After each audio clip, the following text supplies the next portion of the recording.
Hey everyone, welcome back to Corporate Decoder. Today we're diving into the financial world of Arcosa, a company you might not know, but their moves with money impact the construction and infrastructure industries. We'll see how they're playing with loans and if it's a smart game or a risky bet.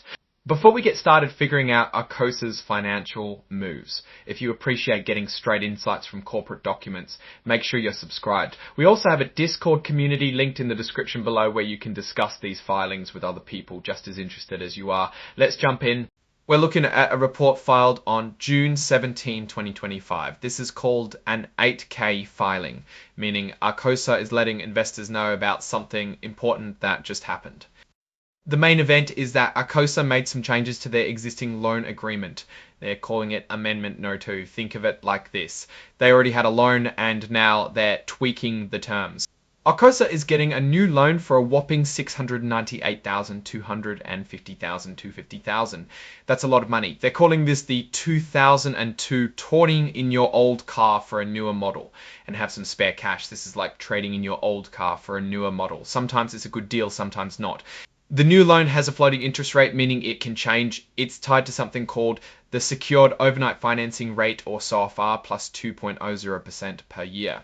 They have another option based on something called the Alternate Base Rate, plus 1.0% per year. What's important is that these rates are a bit lower than what they were paying on the old loan, so they will save slightly on interest. There's a catch. If Arcosa tries to get a better deal on the new loan too soon, within 6 months, by either paying it off early because they got a great sum of money, or changing the loan terms, they'll have to pay a penalty or a premium of 1.0% on the money they prepaid.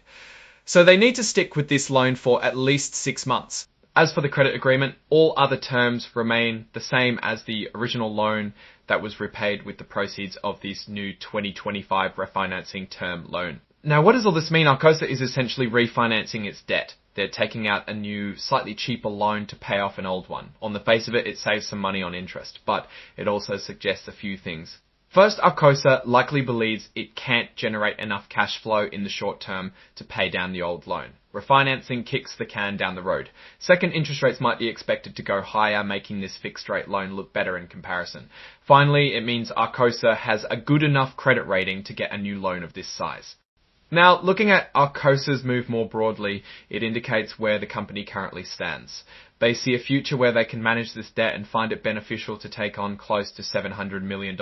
This either speaks to great expectation of growth or a necessity to keep afloat. Alright, that's our breakdown of Arcosa's latest filing. What's your take on these numbers and what they signal for the company's future? Drop your thoughts in the comments. If this analysis was valuable, hitting that like button really helps, and subscribe for more deep dives. Don't forget to check out the Discord in the description. Thanks for watching. See you next time.